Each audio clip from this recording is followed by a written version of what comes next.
Hello friends, I am Arpit and I am here with today's analysis.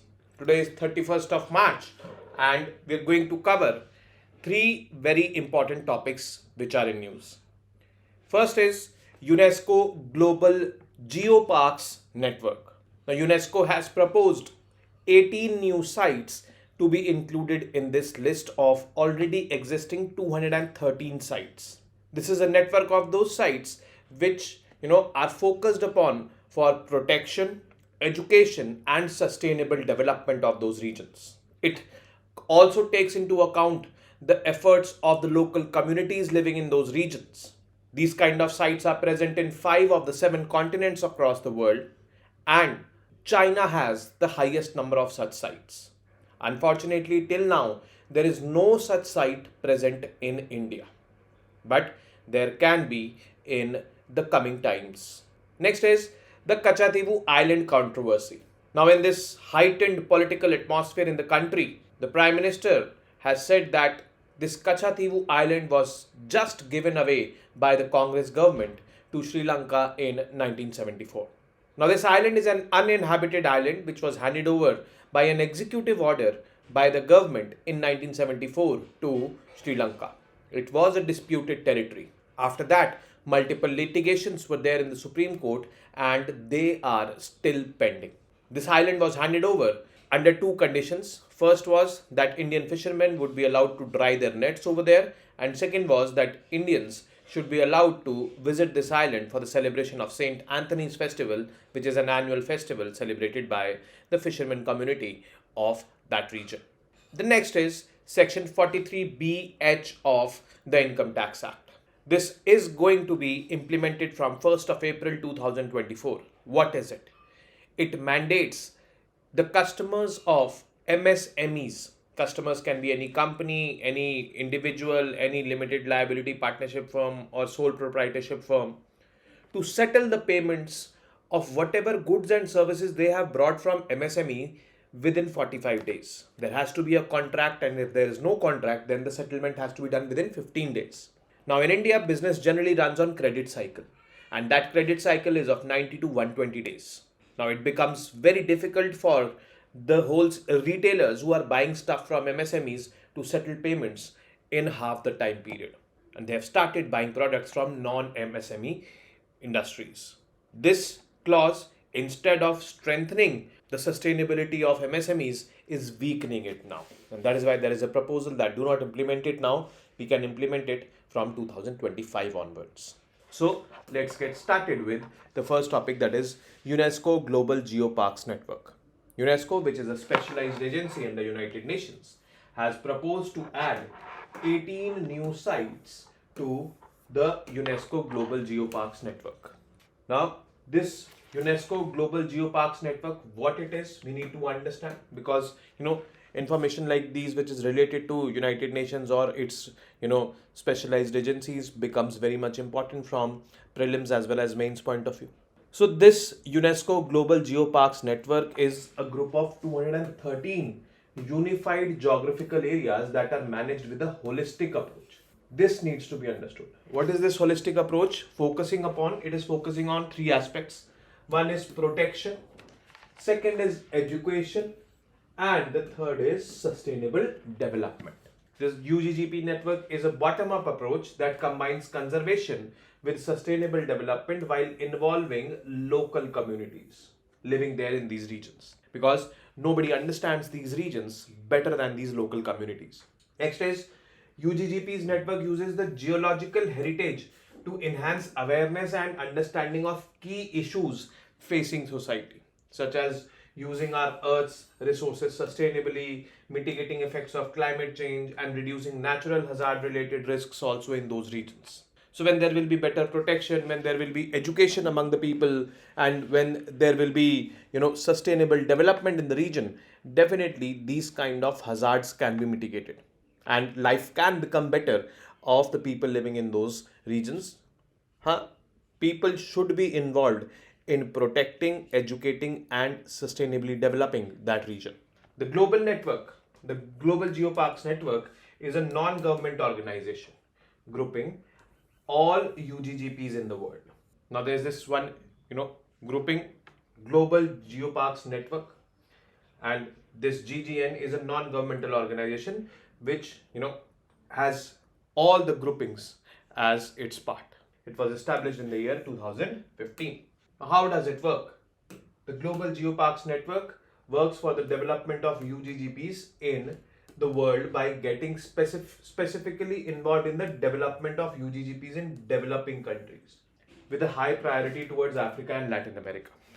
See, these countries are poor, and if any of these sites is in these countries, then UGGN itself involves over there.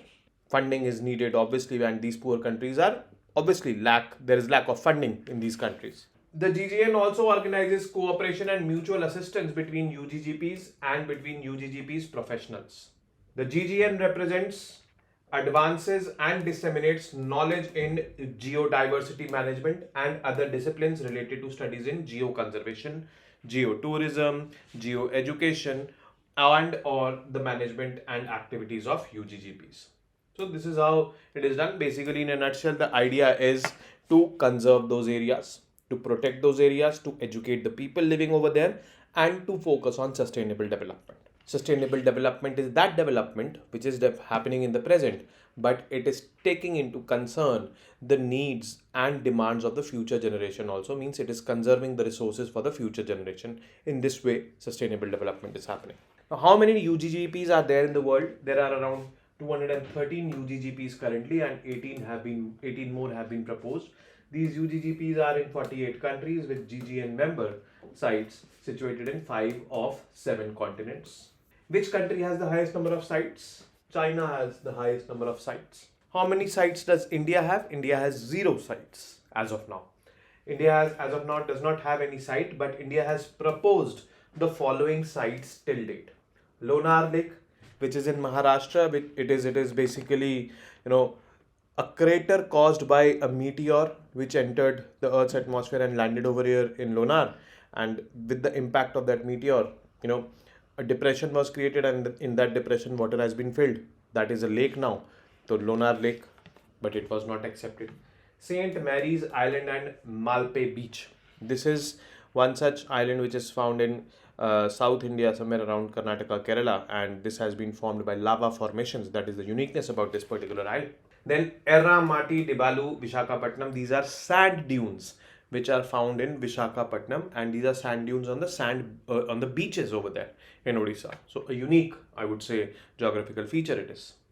And very lately, India has recommended Dinosaur Fossil National Park of MP in 2024, and it is believed, and we are very much hopeful that this at least will be included in this particular list.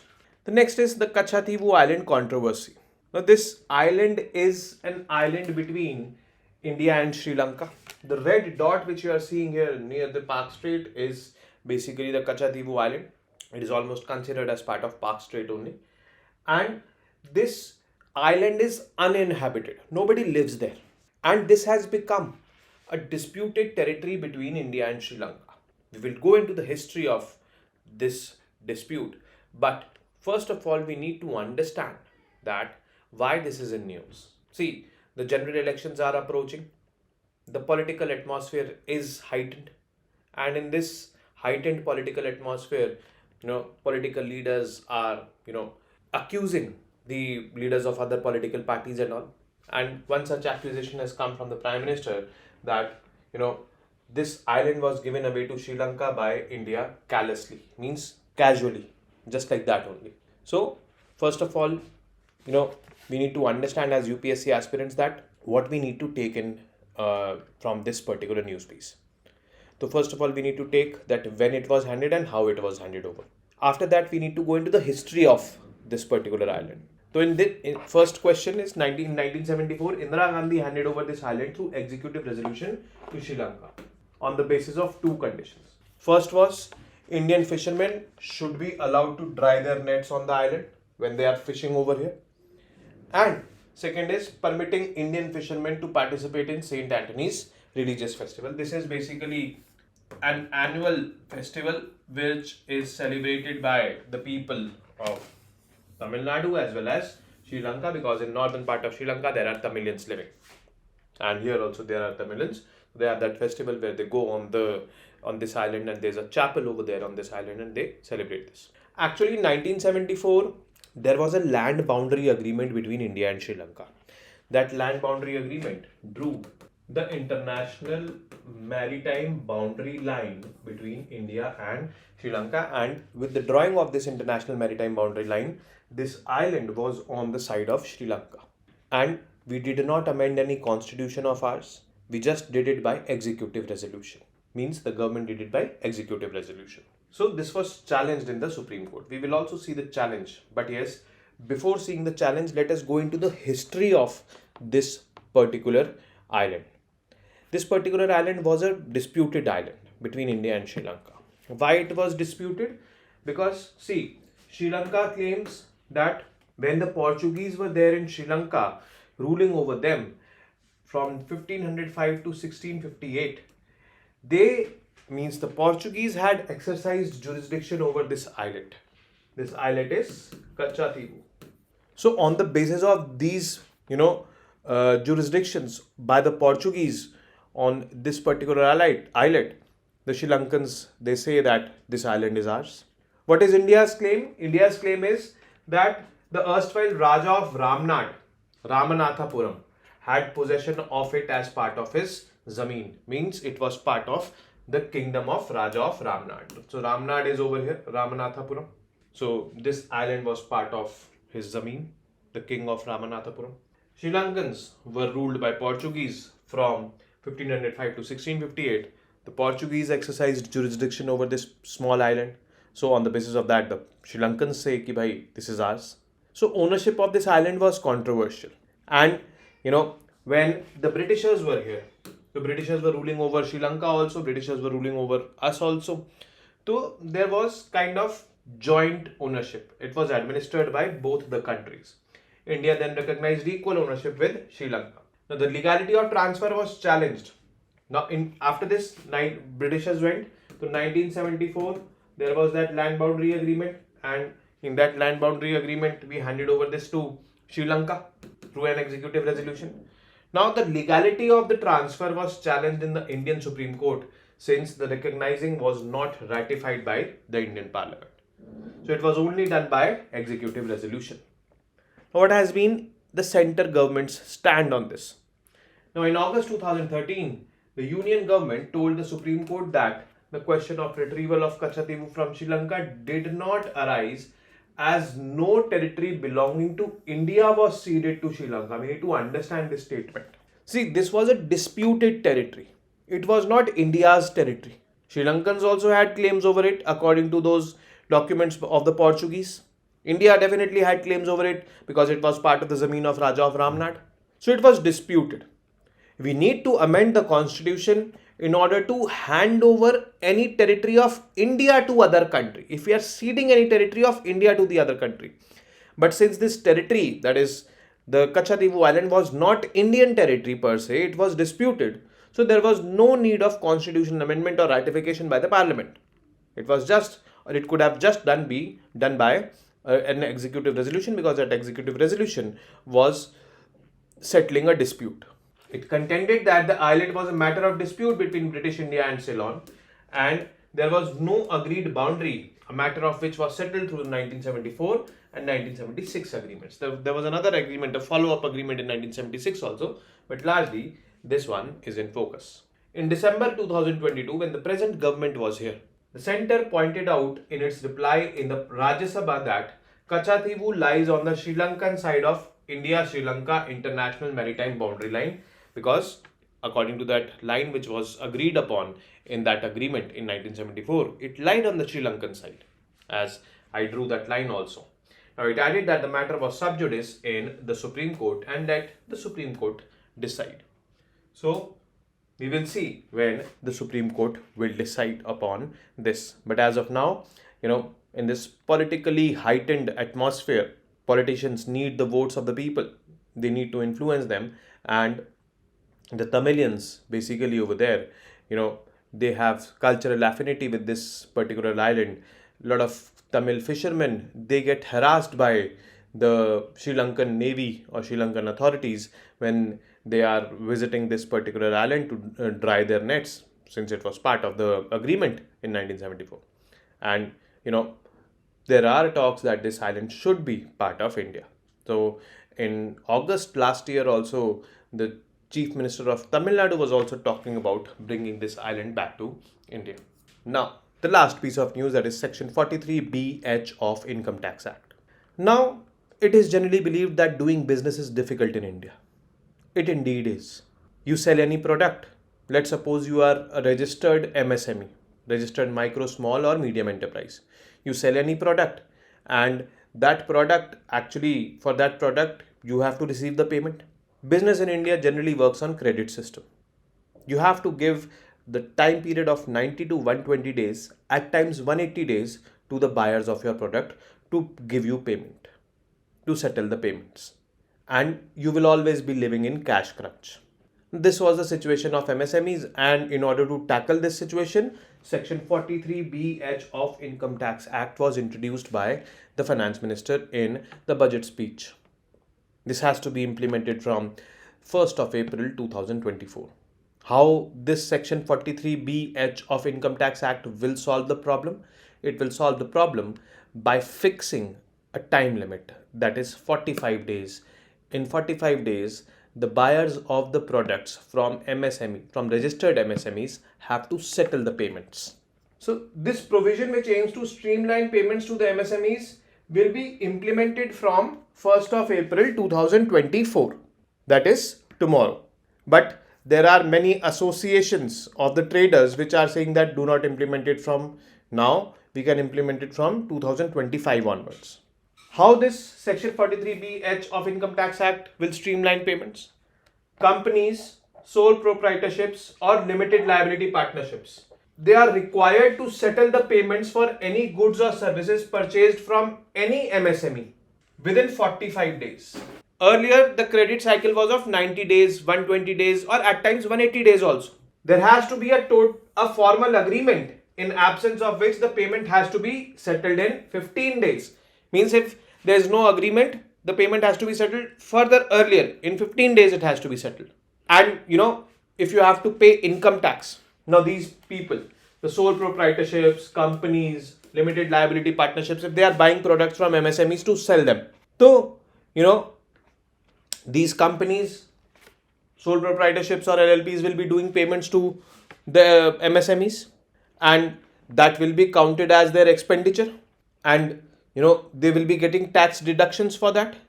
Now, there is another clause added by this Section 43BH, that if any company who has purchased an item from MSME and has not settled the payment of that MSME, you cannot claim that as a deduction in your income. Only if you have settled the payment of that MSME, then only you can claim it as deduction in his or her taxable income. That has been introduced. Now, benefits. Obviously, this 43BH is going to benefit the MSMEs because payment cycle has been reduced from 90, 120 days to 45 days. Cash crunch will be over, or the situation of cash crunch will be better with the MSMEs. It will make them more sustainable. So it is beneficial for MSME sustainability and growth as it resolves the cash crunch problem of the MSMEs. It ensures better bargaining power of the MSMEs during any deal. Now, earlier what used to happen, there used to be bargaining, and on the bargaining front, people used to take cheap products from MSMEs and in lieu of earlier payments. So that is going to be better. Disputes will be reduced because it is very clear, 45 days you have to settle. If there is no contract, 15 days you have to settle the payment in. Tax planning can be streamlined by everyone, by the buyers, by the MSMEs. So that can be streamlined. So these are going to be the benefits. But everything is there good for the MSMEs, but think about the buyers, those traders, those LLPs or those sole proprietorship companies who are purchasing these products from MSMEs to sell them further. For them, it has become a problem because their business cycle or their business was running on this particular credit cycle of 90 to 120 days, and at times it got extended to 180 days. So they have to reduce their cycle to 45 days. Means within 45 days they have to do the payments to the MSMEs. Now that is why traders body have appealed to the finance minister to implement this clause from 2025 onwards. Means 1 year you should delay this, because they will get time to adjust their situations, their credit settlements and all, as the Indian market largely operates on credit, and this is the credit cycle. Hence the expectation from the trader to adjust his cycle to 45 days immediately is of concern.